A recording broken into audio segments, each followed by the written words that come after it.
I got no rules, I count 'em.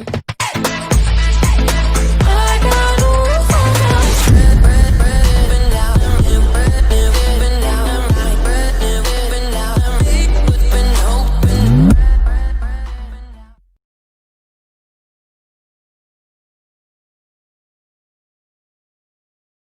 Hello बच्चों, कैसे हैं आप। आज हम पढ़ेंगे जंतुओं में पोषण के विषय से संबंधित अभावजन्य रोगों के बारे में। ये कक्षा 6 का पाठ 2 से विषय है और ये विषय अत्यंत महत्वपूर्ण है क्योंकि यह हमारी परीक्षा में भी अनेकों बार प्रश्नों में पूछा जाता है, साथ ही हमारे दैनिक जीवन से भी संबंधित है। यदि हमें पता हो किस भोजन से हमें कौन सा पोषक तत्व प्राप्त होगा और किस पोषक तत्व की कमी से हमें कौन सा अभावजन्य रोग हो सकता है, तो हम आसानी से अपने लिए संतुलित आहार की व्यवस्था कर सकते हैं और अपने शरीर को रोगों से दूर रख सकते हैं।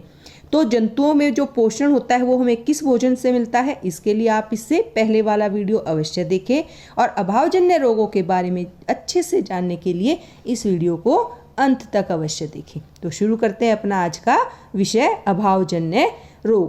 पहले हमें पता होना चाहिए अभावजन्य शब्द का अर्थ क्या है। बच्चों, यह शब्द 2 शब्दों के मेल से बना है। जैसे अभाव माने कमी और दूसरा है जन्य माने पैदा होना।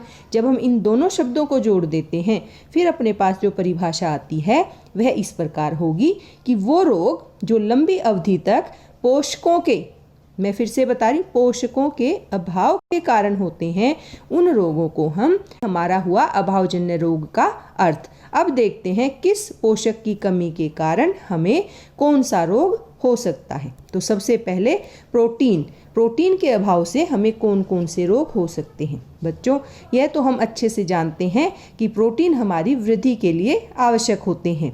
यदि प्रोटीन हमारे आहार में नहीं होंगे तो हमें अनेक प्रकार के लक्षण नज़र आएंगे जिससे हमें बीमार होने का पता चलता है। जैसे हमारी वृद्धि रुक जाएगी, कई बार चेहरे पर सूजन आ जाती है, कई लोगों में बालों का रंग उड़ जाता है या हमें त्वचा की बीमारियां हो जाती हैं। कई बार हमें पेचिश से संबंधित भी प्रोटीन के अभाव से होने वाले रोग में हमें ये रोग हो जाता है। फिर है कार्बोहाइड्रेट्स। बच्चों, कार्बोहाइड्रेट के अभाव से भी हमें रोग हो जाते हैं।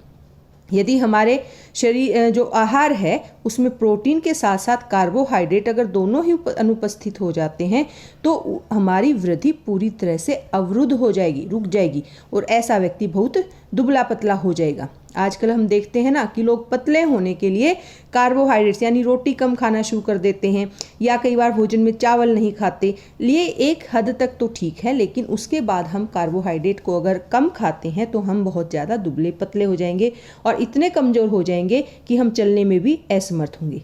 ऐसा ही नहीं बच्चों, कई बार ज़्यादा खाने से भी हम जो है वो बहुत ज़्यादा मोटे हो जाते हैं क्योंकि कार्बोहाइड्रेट या वसा हमें ताकत देते हैं और इस वजह से हम जो अपने शरीर के हिसाब से अत्यंत मोटे हो जाते हैं, जो कि वो भी गलत है। तो वो भी एक प्रकार का रोग है। अब चलते हैं अपने अगले पोषक तत्व की तरफ और अगले हैं विटामिन्स। तो विटामिन के अभाव से भी हमें अनेक रोग हो जाते हैं, इसलिए उनसे होने वाले जो रोग हैं, क्योंकि विटामिन अनेक प्रकार के होते हैं तो उनके रोग भी अनेक प्रकार के होंगे। तो अलग अलग विटामिन के कारण अलग अलग प्रकार के रोग होते हैं। तो हम अलग अलग विटामिन के हिसाब से ही उनके होने वाले रोगों के बारे में भी इस विषय में जानेंगे। तो सबसे पहले हम पढ़ेंगे कि विटामिन ए की कमी से हमें कौन सा रोग हो सकता है। बच्चों, यदि विटामिन ए हमारे भोजन में नहीं है तो हमें दृष्टि से संबंधित यानी नेत्रों से संबंधित कोई रोग हो सकता है जिसके लक्षण हमें कमज़ोर दृष्टि के रूप में नज़र आ सकते हैं। कई बार हमें अंधेरे में या रात में भी कम दिखाई देता है और कभी कभी तो पूरी तरह दिखाई देना बंद हो जाता है। जैसे आप चित्र में देख सकते हैं, यह रोग होने से पहले हमारे नेत्र का कैसा दिखता है और उसके होने के बाद कैसा दिखता है। तो इन सब से हमें बचने के लिए कौन सा आहार लेना चाहिए ये हम अपने पिछले वीडियो में देख चुके हैं और यहाँ चित्र में भी आपको नज़र आ रहा है कि विटामिन ए हमें किस आहार से प्राप्त होता है। तो ये हमें अच्छे से खाना चाहिए। अब आता है अपना अगला विटामिन जिसका नाम है विटामिन B1 और इसकी कमी से हमें बेरी नामक रोग हो जाता है और जिसके लक्षण हैं दुर्बल पेशियाँ या कई बार हमें बहुत थकान रहती है, हमारे अंदर काम करने की बिल्कुल भी ऊर्जा नहीं होती और ये हमें प्राप्त होता है विटामिन बी ऊपर जैसे चित्र में दिखाए गए हैं इन सभी वस्तुओं से। फिर आता है अपना अगला विटामिन, विटामिन सी। ये हमें कई चीज़ों से मिलता है, जैसे कि खट्टी चीज़ों से, लेकिन अगर ये हमारे भोजन में नहीं है तो हमें स्कर्वी नामक रोग हो सकता है। और इसके लक्षणों में क्या होगा कि हमारे मसूड़ों से खून आ सकता है, या हमारे जो घाव हो गए हैं उनको भरने में अधिक समय लग सकता है। तो ये हमें किन से प्राप्त होता है, ये चित्र में दिखाया गया। और बड़ा आसान है इसे याद रखना कि जितने भी खट्टी चीज़ें होंगी, खट्टे भोज्य पदार्थ होंगे, उनमें हमें विटामिन सी प्राप्त होगा। फिर बढ़ते हैं अगले विटामिन, जो कि विटामिन डी है। और इसकी कमी से हमें इसके लक्षण हैं अस्थियों का मुलायम होकर मुड़ जाना, और छाती या कई बार पसलियों की जो हड्डियां होती हैं उनकी भी विकृति हो जाती है। ये जैसे हमें चित्र में नज़र आ रहा है, इस प्रकार से रिकेट्स रोग के रोगी नज़र आते हैं। ये हमें जिस भोजन से मिलता है वो हम चित्र में भी देख सकते हैं। और साथ ही विटामिन डी हमें सूर्य की रोशनी में खड़े होने से हमारा शरीर खुद भी बनाता है। ये हम पढ़ चुके हैं अपने पिछले वीडियो में। तो अब हम अगले विटामिन की तरफ बढ़ते हैं। विटामिन पूरे होने के बाद क्या आ गया, खनिज लवण। खनिज लवण के अभाव से भी हमें कई रोग हो जाते हैं। और हमें कौन कौन से खनिज लवण हैं, जैसे कैल्शियम, आयोडीन, लोहा आदि। तो विभिन्न प्रकार के खनिज लवणों की कमी से हमें विभिन्न प्रकार के रोग होते हैं। तो एक एक खनिज लवण के अभाव हम अभी सीखते हैं। सबसे पहले जो खनिज लवण है वह है कैल्शियम। बच्चों, कैल्शियम की कमी से हमें अस्थियों और दांत के रोग हो सकते हैं, जिनके लक्षण क्या है, यदि अस्थियों में है तो हमारी अस्थियां कमज़ोर हो जाएंगी, और दांतों में है क्योंकि दांत कैल्शियम जो है बने होते हैं, और कैल्शियम की अगर कमी होगी तो हमारे दांतों का क्षय हो सकता है, जैसे हमें चित्र में भी नज़र आ रहा है। फिर कैल्शियम हमें जिनसे प्राप्त होता है वो हम चित्र में भी देख सकते हैं कि हरी पत्तेदार सब्जियां हैं जिनसे हमें कैल्शियम की प्राप्ति होती है, दूध से हमें कैल्शियम की प्राप्ति हो सकती है। तो ये सब चीज़ें आप अच्छे से खाएं। अगला जो तत्व है जिसकी कमी से वो है आयोडीन। आयोडीन जो है उसकी कमी से हमें घेंगा नामक रोग होता है। जैसे हमारी गर्दन क्या है, कई बार फूल जाती है नीचे से, तो इसे हम घेंगा रोग कहते हैं। या बच्चों में कई बार मानसिक विकलांगता हो जाती है आयोडीन की कमी से। आप चित्र में भी देख सकते हैं कि किस प्रकार घेंगा रोग से गर्दन फूल गई है। तो आयोडीन हमें जो प्राप्त होता है वो अदरक से या पालक से या मछलियों से, इन प्रकार की वस्तुओं से हमें आयोडीन प्राप्त होता है। तो ये आप अवश्य खाएं।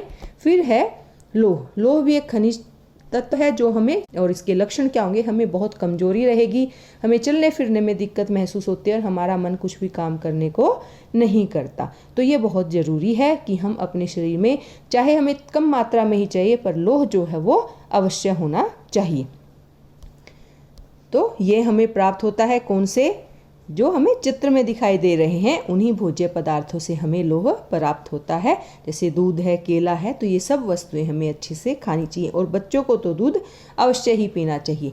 एक दृष्टि डालते हैं आज हमने जो जो सीखा उनमें से कौन से विटामिन और उनके रोग और लक्षण। जैसे विटामिन ए, इससे हमें दृष्टिहीनता हो सकती है, और इसके लक्षण क्या होंगे, कमज़ोर दृष्टि होना या रात में अंधेरे में कम दिखाई देना। फिर हमारा था विटामिन बी1, जिससे हमें होता है बेरी बेरी रोग, और उसका लक्षण क्या होंगे, दुर्बल पेशियां और काम करने की ऊर्जा में कमी। और तीसरा था विटामिन सी, जो कि मिलता है खट्टे पदार्थों से, और इससे ना होने से हमें जो रोग होता है वह है स्कर्वी, जिसके लक्षण होंगे मसूड़ों से खून निकलना, घाव भरने में अधिक समय लगना। चौथा है विटामिन डी, जिसके कारण होता है हमें रिकेट्स, और इसके लक्षण होंगे अस्थियों का मुलायम होकर मुड़ जाना। फिर आते हैं खनिज लवण, जिसमें सबसे पहला है कैल्शियम, और इसके अभावजन्य जो रोग या विकार होंगी वह है अस्थियां और दंतक्षय, जिसके लक्षण भी होंगे कि या तो हमारी अस्थियां कमजोर हो जाएंगी या हमारे दांतों का क्षय हो जाता है। फिर है आयोडीन, जिसकी कमी से होता है हमें घेंगा रोग, और इसके लक्षण होंगे गर्दन की ग्रंथि का फूल जाना, और अगर छोटे बच्चों में तो उनमें मानसिक विकलांगता भी हो सकती है। और जो अंतिम खनिज लवण है वह है लोह, और जिसकी कमी से हमें अरक्तता की बीमारी हो सकती है। फिर है इसके लक्षण, तो हमें बहुत कमजोरी महसूस होती है। तो बच्चों, आपने ये सीखा, ये हमें अच्छा लगा कि आप इन सभी रोगों के बारे में अच्छे से सीखें और अच्छे से परीक्षा में बढ़िया अंक हासिल करें। साथ ही अपने भोजन का भी अवश्य ध्यान रखें। धन्यवाद।